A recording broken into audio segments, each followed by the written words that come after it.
Right. Kia ora everybody. Perhaps before we open up for questions, if I could share a few reflections on my visit to the Hawke's Bay today. I had the opportunity to go and visit and see firsthand the devastating effect of the cyclone on more of our primary sector, particularly our growers. So I had the opportunity to visit some orchards, some other horticultural areas where the damage has been of a very significant scale. And while we can see the images of that on the TV news evenings, actually seeing it up front really brings home the reality of that. I've just had the opportunity to meet with many of the growers. I had the opportunity during the course of the day to speak with many of them, and I want to acknowledge just how tough they're doing it at the moment. For many of them, into their annual growing, and to have this happen when it happened, how it happened, and to see the effect that that's had on them. That's something that I think all New Zealanders should acknowledge. There's a lot of work to do ahead. Some of these things will happen more quickly than others. Things like reopening roads and so on, that's the start of the process. But actually there's a long road ahead for us. So I just want to provide a reassurance to them that we're listening to them. We're taking on the feedback that they've been giving us. We're committed to making sure that we get this region back on its feet as fast as we can. There aren't any easy answers here, but we'll work through the next part of this process carefully to make sure that we can get this region up and running again as quickly as we can. How concerned are you that the impacts of the cyclone, what the impacts will do to food prices? Look, to some extent that's going to depend on decisions that get made in the next little while about, exactly which of the crops can still be harvested, which are completely written off. Obviously, clearly there's quite a lot that's completely written off. Some are still being assessed as to whether they can be harvested. And of course, it may be more expensive to harvest what's left because of the issues around transport and around access and so on. So still too early to say, I think, on that. What concrete changes in those requirements in the SC in terms of clearing the silt, fixing those stock banks, those are the first things they want. What are you going to go ahead to do? Yeah, so that meeting's still ongoing, and I want to allow them to continue to express exactly what it is that they want and what it is that they need, so that we can then start to work through that. Clearly there's a balance here between getting the place cleaned up, but also the work that we need to do to try and prevent these sorts of things happening again in the future, so things like stock banks and so on. We need to take a good close look at that to make sure that they're not in a position where they clean up only to find the rain comes down and the whole thing happens all over again. That's a message that we heard from them pretty clearly in there as well. So I want to let that meeting run its course, and of course that ongoing discussion to continue, but we'll take that feedback on board and we'll work through that. I'll tell you, Ross said to you, I hope you've got a lot of money in the bank. Don't worry, Prime Minister right now, I hope you've got a lot. Is there more money for it? What do you Look, we know that more government support is going to be required. We've got to work carefully through what that looks like, how we can do that equitably and fairly and transparently. So we'll work our way through that. Do you think that the rebuild will cost more than you first estimated? I think there was a figure of 13 billion or something. Is that, what would you put that at now? Look, I think those kind of big round figures at this point aren't particularly useful, particularly when we're in the stage where assessing the damage is still ongoing and the cost of the cleanup is still unknown. Exactly the best way to do the cleanup is still not yet clear.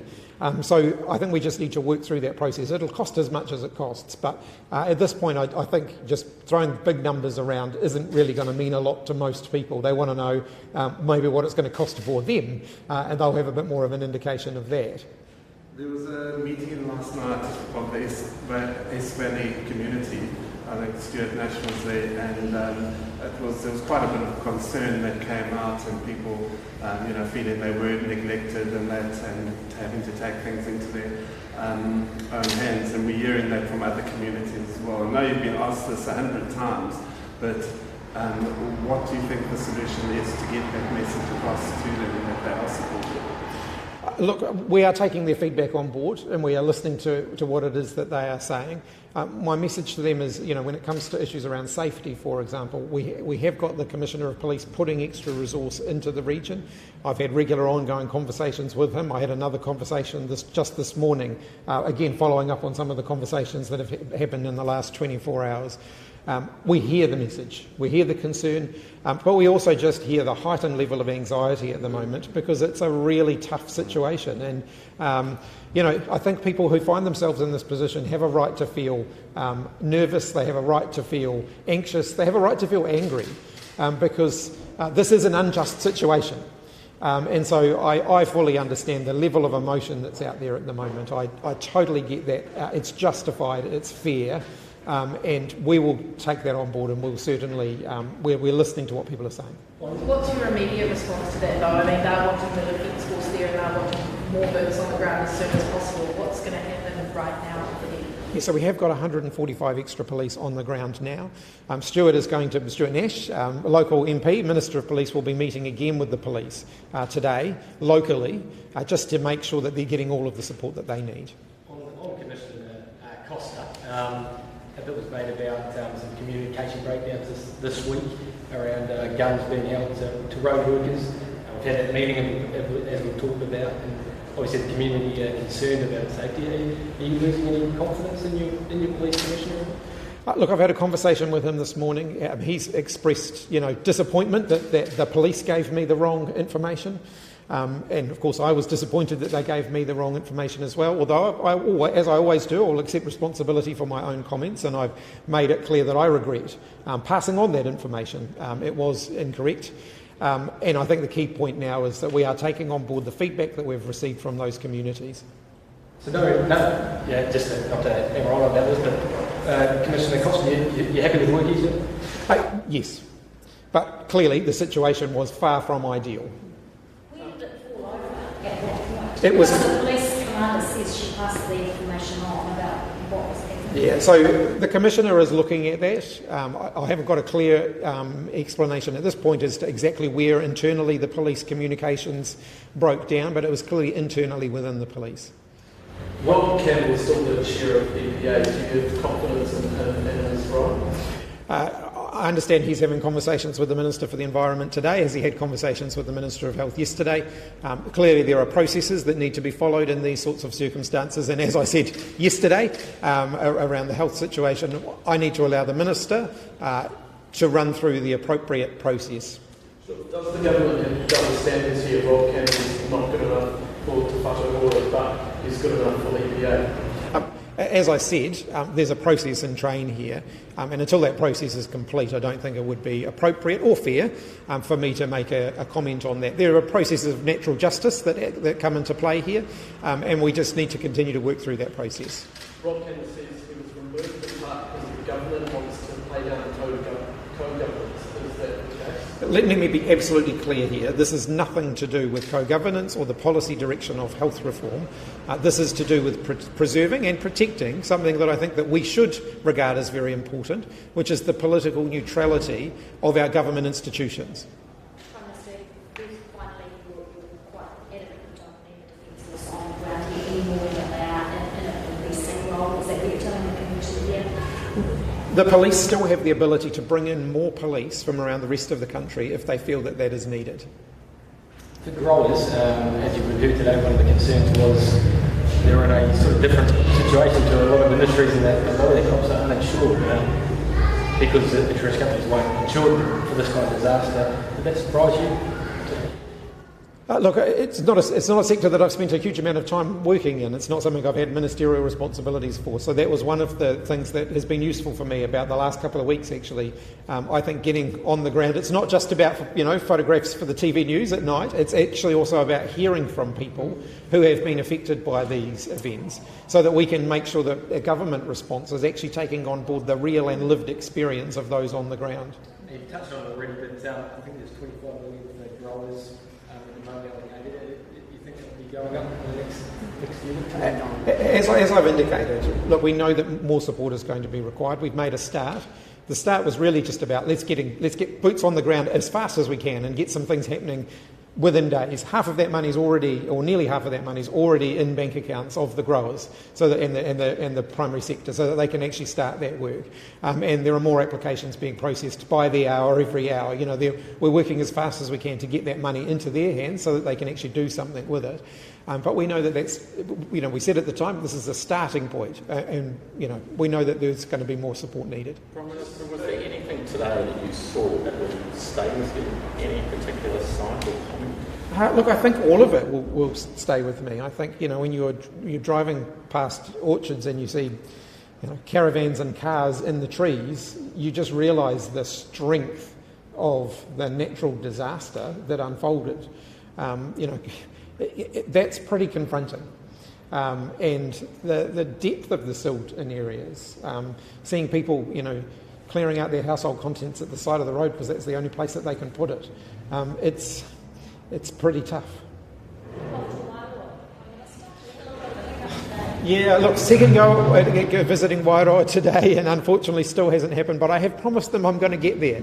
So look, I will, and I'll keep trying. We just haven't been able to literally land it just yet, but we'll keep trying. Yeah, just on that, do you have concerns for that related to the forces? Do you have concerns? You were meant to be on NH90, but it had to be cancelled for maintenance sort of work, and it was doing that again yesterday. Do you have concerns for the forces? Look, they've been working hard. The Defence Force have been working round the clock. They've been putting in a lot of hours. They're getting support. All equipment, regardless of how well maintained it is, still needs to have maintenance when you're sweating it really hard and when you're working it really hard. So I think I have absolute confidence in our Defence Force. I think they've done an amazing job so far. I also want to acknowledge the private sector input here as well. At lunchtime today I got to go out to the aerodrome and visit some of the helicopter companies who have just been putting everything into this in terms of doing everything they can, dropping off groceries to people, picking people off roofs, doing all of the things that they have done in the last few weeks. It's not just been the government and the military, but actually there's been a heck of a lot of community involvement in what's happened so far as well, and I want to really acknowledge that. The goodwill that's been out there has been absolutely phenomenal. Will there be recompense for private people who are using their own planes, their own helicopters? Many of them are running out of money. Yeah, look, I haven't had the chance to even look at that yet. There is, I think, some support available through NEMA, but we'll take that away and have a. It wasn't actually raised with me when I met with them, but we'll certainly keep looking at that. David Barber, who's the chair of the local of Ngāti Nunu, he said yesterday that he's a little bit uncomfortable with the lotto draw, and he would like a high-level discussion to be held about it. Do you still stand by your decision, and is that the right way to go given the gambling community? Yes, I do. This is a lotto draw that would be happening anyway. What we're doing is directing a greater share of the proceeds of that to a cause which I think all New Zealanders will get behind. We still have lotto draws. If people want to have a wider argument about whether we should have a lotto draw each week, they're welcome to do that. But in this case, we're directing the proceeds from one particular lotto draw into something which I think is absolutely worth it. And love being able to get to Wairoa today, what's your message to those residents who may still be feeling pretty isolated and behind? Yeah, so we're doing everything we can to make sure the supply lines stay open for them. Roading access has been intermittent and telecommunications have been intermittent, but we're doing everything we can to try and keep that supply line open. They have absolutely not been forgotten about. The fact that I haven't been able to be down there on the ground doesn't mean I haven't been trying, and it doesn't mean that I am, I'm going to give up. I'm going to still try and get there to speak to them in person. But I want to acknowledge that it's been really tough for that community, particularly because of the size of the community and the fact that for the community of that size, it's one of the larger, completely isolated areas that we've had. They do have some roading access now, though, and I know the crews are working really hard to try and keep it. Yeah. That's one.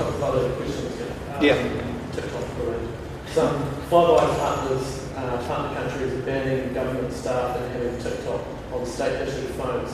Are you looking into whether New Zealand should do this given the security risks? I haven't got an announcement to make on that one today, sorry. And now to Matatini. Yes. Matatini reached over 100,000 people at the event with people online and visiting. Will Matatini get further funding for the upcoming budget?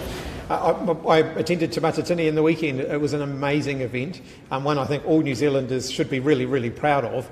I know that we need to work with them to make sure that they have a sustainable funding situation going forward. We're having conversations with them about that now. I don't want to preempt what that might look like, but clearly, do we want to see Te Matatini continue and to grow and to thrive? Yes, we do.